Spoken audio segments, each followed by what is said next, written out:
We're gonna sing it out for all the world to hear. Oh, oh, oh, oh. There's life for everyone. A new day has begun. Something to shout about.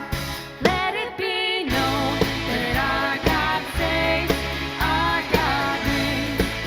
We lift you up, up. Let it be known that love has come, love has won.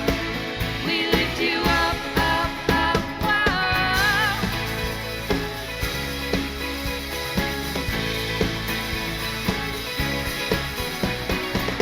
Nothing can stop us now. No one can keep us down. We found our voice again. Oh, oh, oh, oh. No need for fear and shame. There's power in His name. Come on, let freedom reign. Let it be known that our God saves, our God reigns. We lift you up, up. Let it be known that love has come, love has won. We lift you up, up, up. Whoa.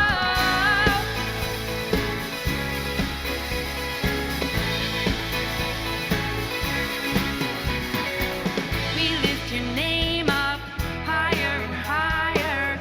We lift your name up, Jesus. We shout your name out louder and louder. We shout it out now.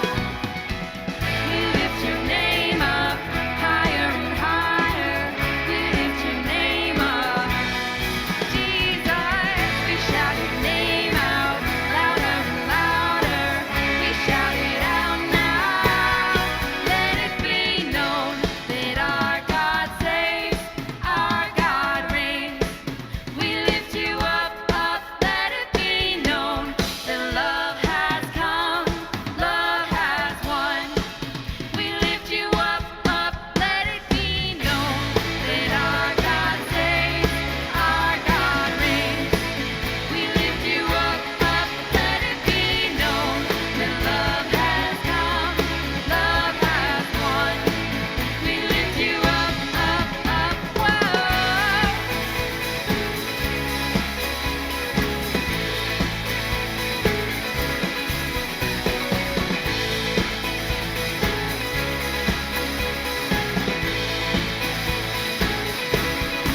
Hey everyone, welcome back to Quest Kids TV for week 2 of our Super Fan series.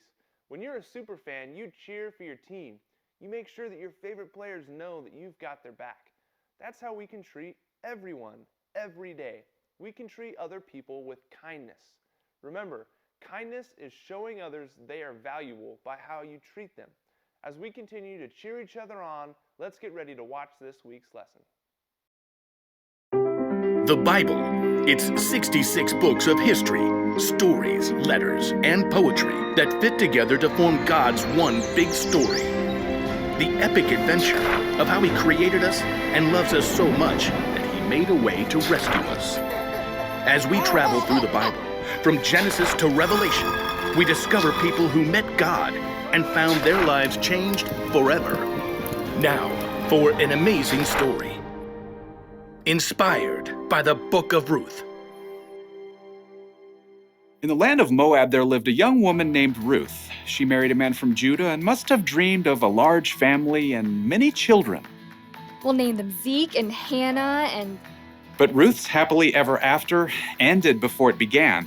Her husband died and his brother too, and that left Ruth alone with her sister-in-law Orpah and her mother-in-law Naomi, whose husband died too. I have nothing left. Naomi had come to live in Moab during a famine in Judah, but she had gotten word that there was plentiful food in her homeland again, so she planned to take a road trip. Ruth, Orpah, go back to your family homes. May the Lord show you kindness as you have shown me. So Orpah kissed her mother-in-law and left, but Ruth wouldn't budge. I'm going with you. Look, your sister-in-law is going back to her people. Don't urge me to leave you or to turn back from you. Where you go, I will go. Where you stay, I will stay. Your people will be my people, and your God, my God. Well, okay then. Finally, after a long and dusty journey, the two women arrived in Naomi's hometown of Bethlehem. Everywhere along the road, barley rippled in the breeze, golden and ready to harvest. Is that Naomi? She don't look so good. Don't call me Naomi. The Lord has made my life bitter. I went away full, and the Lord has brought me back empty. Don't listen to them. You just need dinner and a nap. Finding food was their top priority. Some of those barley fields belong to my husband's relative, Boaz. The grain is being harvested right now.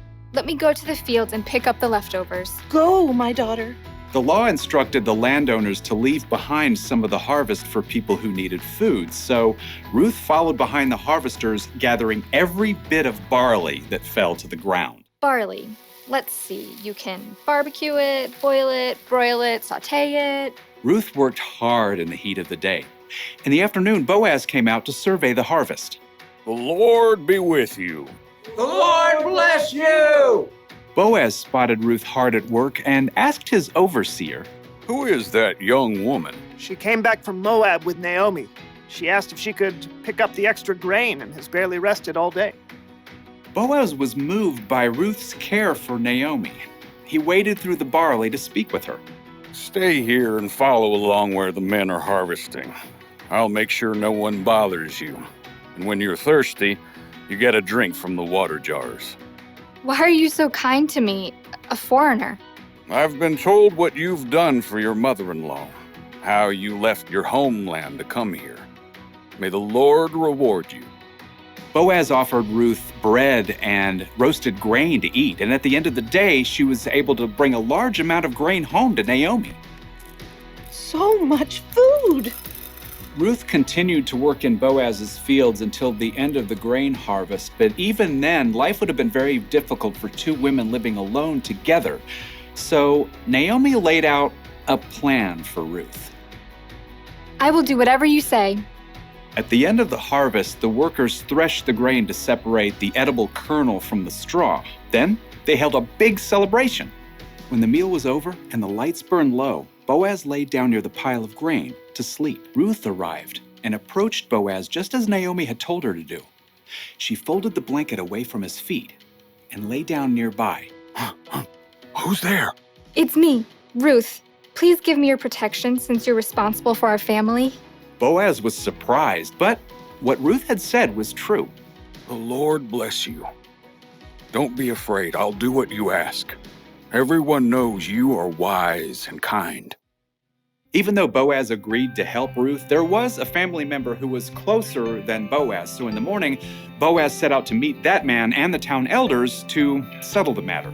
I will buy Naomi's land and also marry Ruth, if you will let me.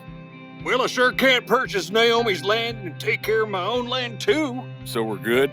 Go right ahead. Today, you are all my witnesses that I will buy Naomi's land and marry her daughter-in-law, Ruth.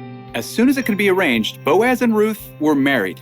Naomi came to live with them, and a short time later, Ruth and Boaz had a new baby boy. His name is Obed. Aren't you the sweetest little thing?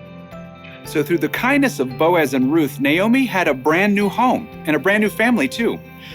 Everyone could see the difference in her face. Praise be to the Lord. He's given you a new lease on life, Naomi. Yeah, that Ruth is better to you than 7 sons. Now, Ruth's story doesn't end there. Her son Obed had a son named Jesse, who had a son named David, King David. And hundreds of years later, a new baby boy was born in Bethlehem who was a descendant of King David, and his name was Jesus.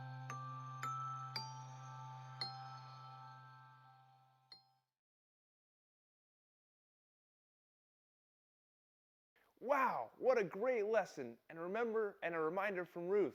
Remember this week, be kind to your family and friends. When you show kindness to others, you can show them just how valuable they really are. Do you think your brother or sister knows how valuable they are to you? Try saying it, or better yet, try showing it. It's like we like to say around here, I should treat others the way I want to be treated. Do what you'd want someone else to do for you. Listen, pay attention. Show some interest in the things they like to do. Encourage them with some kind words or maybe even a note to say that you've always got their back. Don't miss the chance to show kindness to the people God has put right in front of you this week. Have a great week, everybody.